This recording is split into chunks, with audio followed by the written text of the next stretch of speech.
What's up, everybody? Jordan Stewart here from Vover. Thanks so much for tapping into the Vover original show. Just a reminder that if you want to drop your opinions about the episode or respond to the host and guests with your voice, go and download the Vover app wherever you get your apps. Vover, voice over everything. Enjoyed the show. Vover MMA, what's good? It's your boy Devin Bradshaw back for another one. Another good episode midweek. A nice week of fights last weekend after a nice break in which we saw Cannonier kind of do what I thought he would do in a much different way, which was go out and handle business against Kelvin Gastelum. And just when you think about the fight, when you reflect on the fight, I mean, it was a pretty good fight. It was interesting. It had action from beginning to end, and we got to see everything. We got to see Kelvin test Cannonier. We got to see Cannonier go 5 rounds again. You know, just things like that, little things that when you start to get into this upper echelon of the division where not many finishes happen, where you have to, go through and go in these long, drawn-out wars. To see somebody game enough to go in there and handle business with Kelvin Gastelum, that's a big step.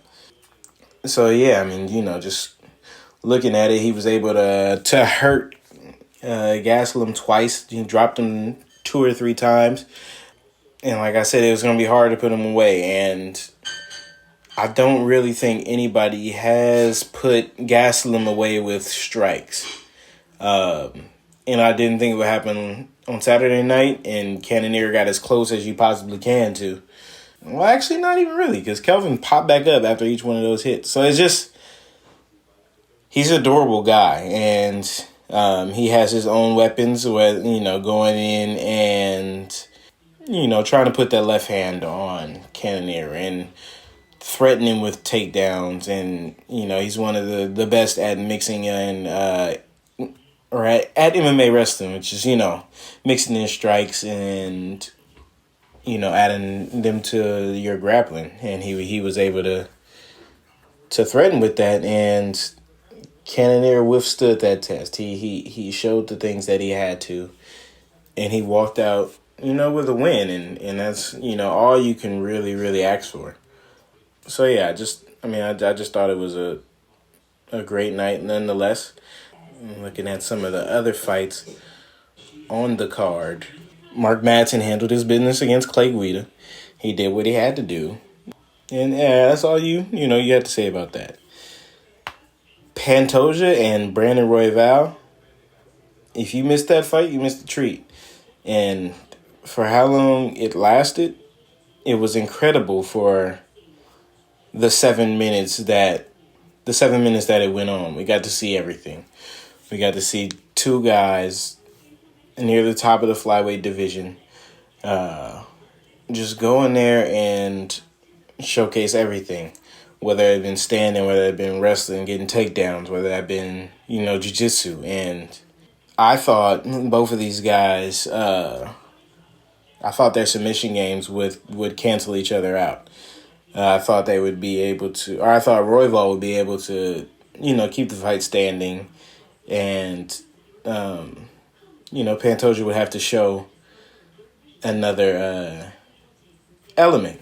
I mean, which he did. He showed a tough chin. He showed, the ability to stand up effectively. But I thought that would be the way the fight went, the whole way through. But he was able to put Royval in a bunch of bad positions and show that they were not on the same level when it came to grappling. And then he worked his way until he finally, got the submission that he was looking for the entire fight. So Pantoja takes the next step, and now he moves into that top of the flyweight division. And we'll see, what they have for him next. But yeah, no, it was a good fight. Like I thought it would be. And hey, man, for me, going 3-0 in fight predictions, though it's not a pay-per-view, no titles on the line, but I feel good. It's a much needed win for someone who's been down bad for so long. So that's it on that. Looking forward to this weekend. You get Edson Barboza and Giga Chikadze, and that should be nothing short of a barn burner. Two guys who are going to go in there and they're going to leave everything in the octagon and do everything that they must to pull out the win, and that'll be something to watch for. The return of Kevin Lee is also on that card, which should be a fun one. He's fighting a stand-in, and Daniel Rodriguez after his original opponent had to pull out. So those are just, a couple fights to really watch out for, and I think they'll be fun ones. The biggest thing happening this weekend, though, is Jake Paul. And Jake Paul is fighting none other than former UFC welterweight champion Tyron Woodley, one of the greatest UFC welterweights of all time. And that'll be happening this weekend. So just keep an eye out for that and, everything that is going to go on with that, throughout the week in the build-up.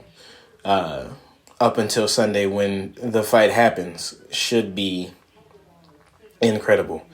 And there'll be a lot of eyes on this. And Jake Paul's name, for all intents and purposes, it drums up a lot of conversation and a lot of heat, and a lot of people want to see, whether that is because they like him, whether that is because they want to see him get his face knocked off. Me personally, I'm the latter. I want to see him get his face knocked off. But he is wildly entertaining, and I like that. And he's good for fight sports. But a video came out today of Tyron Woodley at open workouts, and he looks in the best condition that I've seen him in since he beat Darren Till. And that was the last time I believe that we saw Tyron have his hand raised. So we'll see if he can go in there and handle business. He'll be the smaller man. Jake is a massive human. And Jake is also a favorite over Tyron Woodley. So, we'll see how it goes. I'll be more excited to talk about that next time. When we see everything that goes down with that. So this has been your boy Devin Bradshaw, and I will catch you guys on the flip. Vover!